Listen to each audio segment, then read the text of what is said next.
How do you know what is real? The second chapter of the Bhagwad Gita, the Yoga of Knowledge. In just 72 stanzas, the second chapter of the Bhagwad Gita takes us on the entire pilgrimage from the petulant, argumentative, arrogant warrior to a mystic Brahmin who contemplates his eventual destination of the experience of fusion with God. Fusion means to become one with God, to merge in love. The relationship with God is consummated in the spiritual coming together of the soul and the Supreme Soul. The yogi must step into the dimension of light by turning the energy of the mind upon itself. Meditation is the practice of mentally withdrawing from the senses and concentrating the energy of the mind upon itself. It is essential to experience that I am the soul and the body is not me. This also makes it clear that death is an illusion. When you practice detaching from the body and focus your attention on the self as a point of light in the dimension of light, the experience occurs in your mind.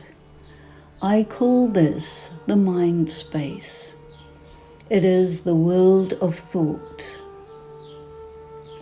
Cultivating a state of mind where all thoughts are pure, significant, and meaningful brings you to a sustained connection with God. Verses 1 to 6. God accuses Arjuna of cowardice. Sanjay spoke to Dhritarashtra, saying Arjuna was overcome by pity, distressed, disturbed, and dejected. His eyes were filled with tears. Krishna began to speak to Arjuna. Shri Bhagwan Uvach, the most elevated God, spoke to Arjuna, saying, "Why are you being cowardly in the face of this approaching danger? This does not befit an Aryan and does not lead to heaven, but brings you disgrace. Never consider cowardice. Abandon this low-caliber, weak-hearted attitude which does not befit your birth. You are Paramtap, a high-caliber combatant. Stand up." Arjuna replied, "How can I kill Bhishma or Drona or fight these two venerable men with arrows? Instead of slaying these mighty men, it would be better to live as a beggar. If I slay these gurus with a desire for gain, I would enjoy pleasures smeared with blood. Is it better to conquer the sons of Dhritarashtra who stand before us and whom we do not wish to live? Or is it better that they should conquer us?" God speaks to Arjuna. Arjuna could be any one of us. Arjuna was upset because circumstances forced him to engage in war against his family. This means civil war. What is the identity of God?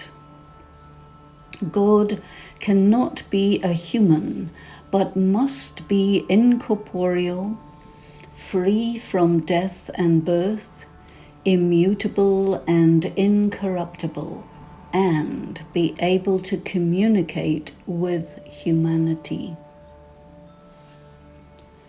The moral logic that put Arjuna in this position also puts him in conflict with his conscience. Conventional, traditional moral philosophy and logic give priority to blood connection over the spiritual connection between people. Their choice of action is determined by the superior value assigned to blood connection. This raises the subject of loyalty. In the Mahabharata story, there is a scene in which God asks Arjuna, "Do you see the person who is your relative? Or do you see the wrong contained within that person? Your war is against the wrong that is contained within that person. The person is an immortal soul and cannot be killed. The wrong within that person is not permanent and therefore can and must be killed. It is your duty to do this. Can you kill the wrong without killing the person?" Another expression for this is the command, "Kill the snake without breaking the stick."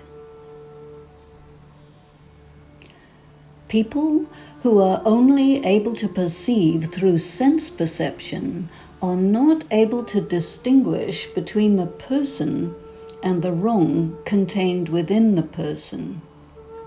This lacuna is the source of nepotism, which is prevalent in modern India and most other societies.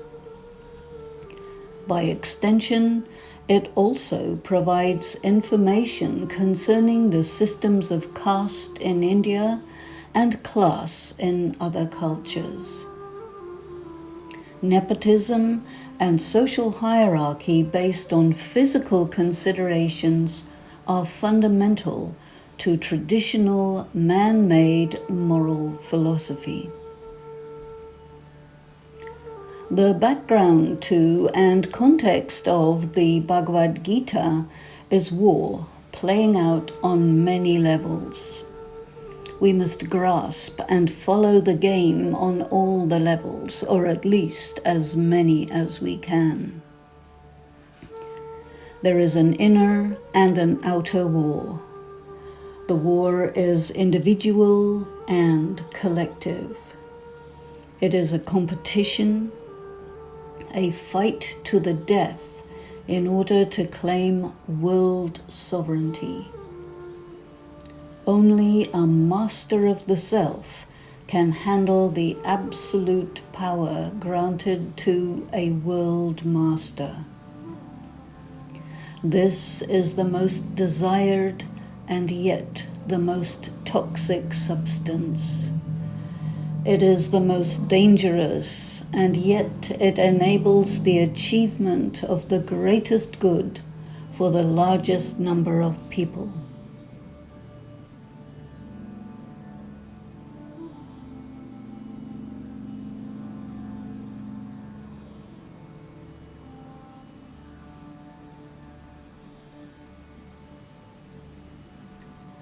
Questions are put to the protagonists. What do you want? To consummate your relationship with God, or to have and hold all the powers of God?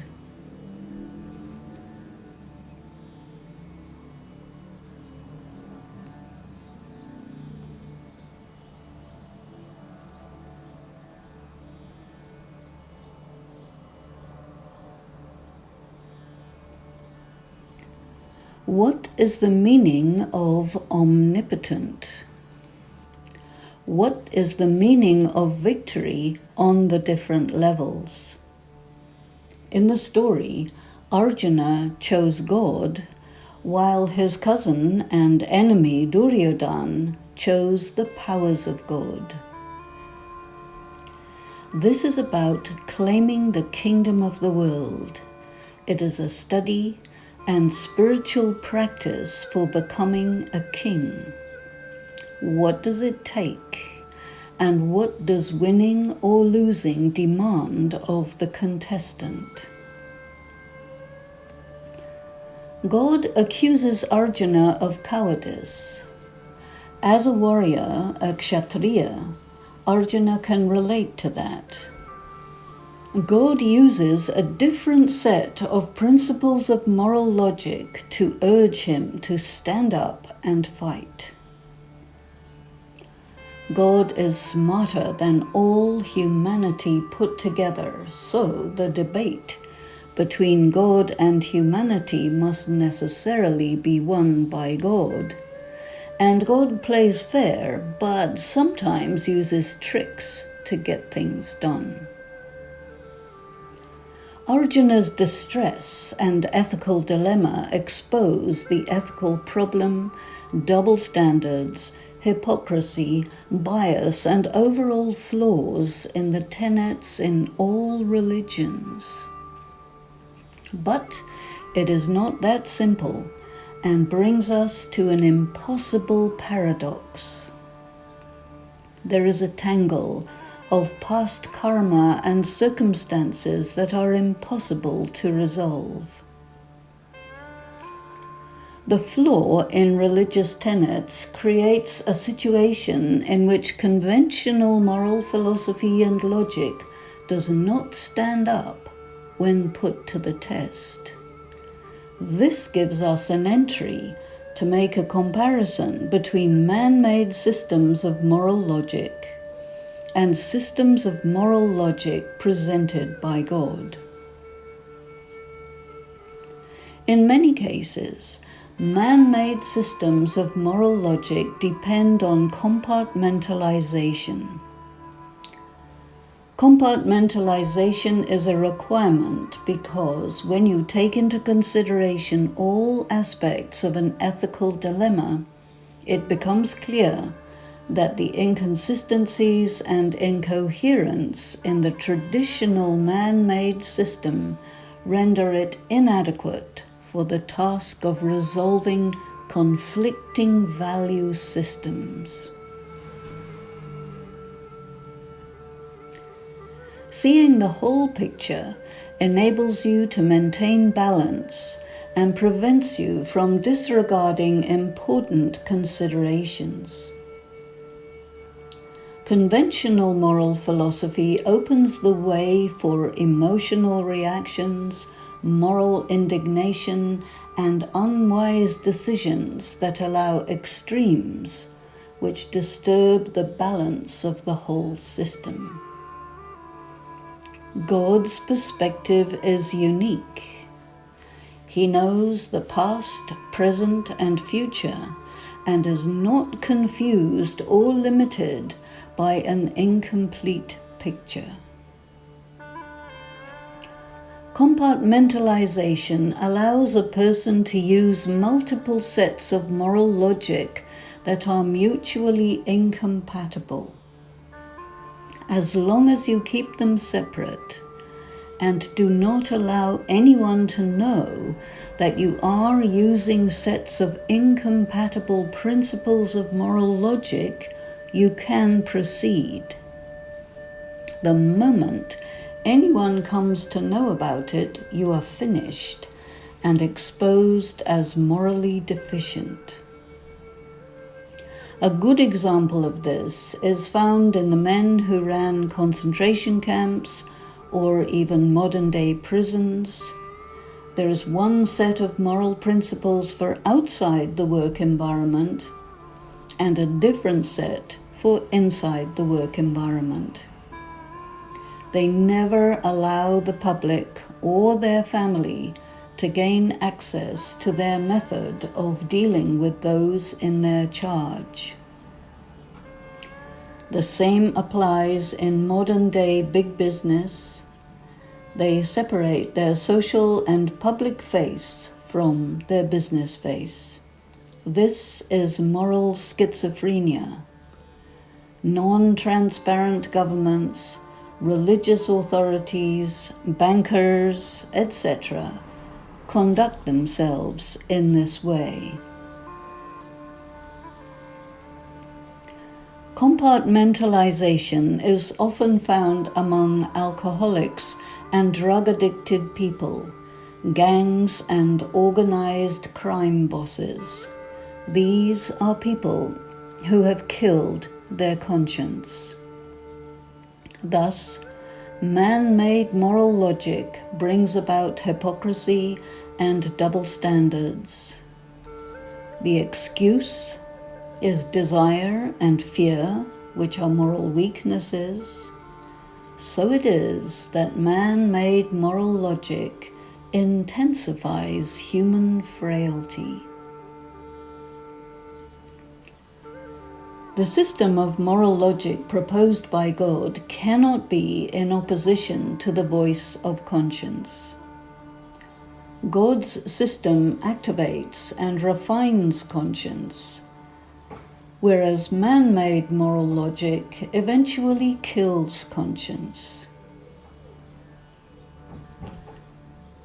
Taking man-made systems of moral logic to their final conclusion without compartmentalization, they are clearly unworkable and will need to be discarded in favor of the system of moral logic offered by God. But this is challenging. It requires a person of complete honesty and integrity to operate by the laws of spirituality. You must also live outside the norms of conventional society.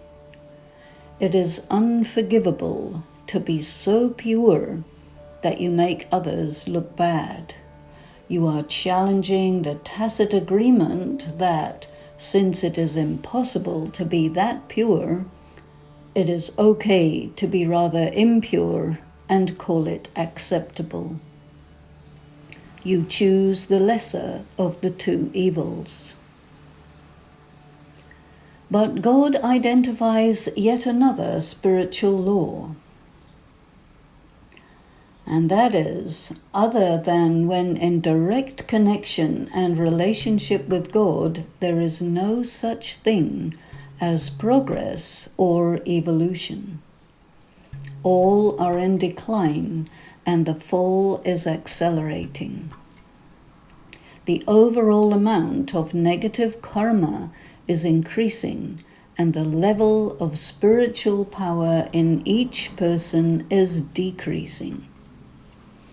Once this truth is common knowledge, all man-made systems that are derived from the seed of religions and man-made philosophies must naturally be discarded. That means the foundation of the present day and civilizations of the past few thousand years is flawed, and now we are in a tailspin. The law and philosophy of karma show that when the seed of moral philosophy is flawed, then a civilization built upon that is short-lived. It is short-lived because the process of action and reaction based upon that moral philosophy reaches a state of chaos within a relatively short time period.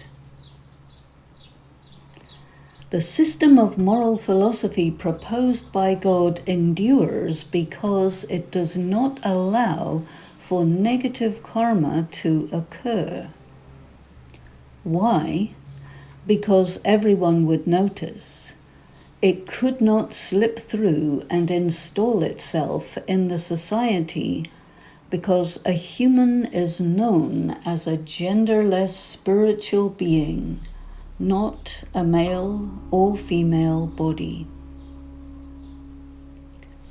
The seed of man-made moral philosophy is that all human beings are either male or female. This introduces a bias that prevents a durable, balanced social system. This bias becomes part of the social system, which hastens the imbalance, and eventually the culture collapses. Successive cultures have to deal with the trail of damage left by previous ones. There is another paradox. Non-theistic religions can gain no benefit through denial of the existence of God. Theistic religions enjoy the benefits of an intense relationship with God. However, unbeknownst to them, their concepts constitute opposition to God. Even so, the spiritual law applies. That is, going against God is negative karma, and that causes loss of spiritual power as well as vulnerability to performing negative karma. The solution is to get to know God as He is, to love Him, and follow His teachings. Then you achieve victory. What happens when God speaks? What does God say? And how does this neutralize the combined systems of moral philosophy of Vedantic India and the Abrahamic traditions? See the second chapter of the Gita, verses 42 to 44, which says, "The Vedas are for the ignorant ones who desire enjoyment and power. Such ignorant ones would not be able to meditate." The second chapter of the Gita is the closest historical document we have to what God says. It is a most ancient text. However, it has been modified to suit the prevailing concepts of the man-made moral philosophy and thus rendered indecipherable. God then presents Himself and restates the knowledge of the Gita. The modifications were a way to introduce a different philosophy and get it accepted by claiming it was part of the Gita and not something new. However, the modifications are incoherent, inconsistent, and confusing, rendering the Gita's message incomprehensible. The importance of God speaking to humanity is that the misinformation and disinformation are corrected. The man-made and God-made systems can be closely compared, but the great challenge is to allow the man-made system to fall into disuse and the God-made system to establish itself. Within the text of the Gita itself, it is predicted that this process will occur in the context of a massive worldwide religious war. It is therefore pertinent that the second chapter of the Gita is a conversation between God and mankind on the battlefield of the greatest war ever. Whatever is destined cannot be prevented. It is of paramount importance to determine the identity of God. Who can be God? We have to clarify about God. This is not a human. This is neither male nor female. This does not degrade over time. This one knows everything in advance and not through sense perception. This one has the capacity to restore all souls and the elements of matter to their original condition. This one does not reside in the dimension of time and space, but in nirvana. This one is conscious of the self and conscious of humanity while in nirvana. This one knows the laws of karma and is perpetually free. As mentioned in the Gita, this one comes to converse with humanity at the time when religion and ideas have reached complete opposition to truth, and for the purpose of restoring truth. Truth means the details about what is that have been misconstrued due to reliance on sense perception. On one level, the Bhagwad Gita is a debate between God and the leaders of humanity who hold religious, scientific, political, and economic power in the world today. There is a case for construing a hypothesis. All persistent religious stories contain a kernel of truth wrapped in a blanket of man-made hypothetical examples. And this is indicated on the basis of Dantakatai, stories with teeth, and the moral education of India and other religions and cultures are rooted in these traditions, stories, and myths. This is why it is said of the Gita, it is the mother. All spiritual concepts are derived from this ancient text.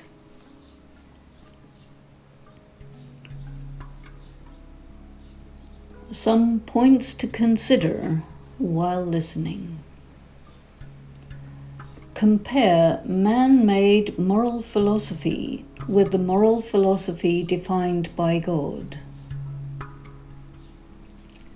Can you separate the kernel of truth from the blankets of tooth stories? What difference does it make if you interpret the second chapter of the Gita in the light of God's knowledge? What is the point of distinguishing between the identity of God Shiva and the identity of the deity Prince Krishna?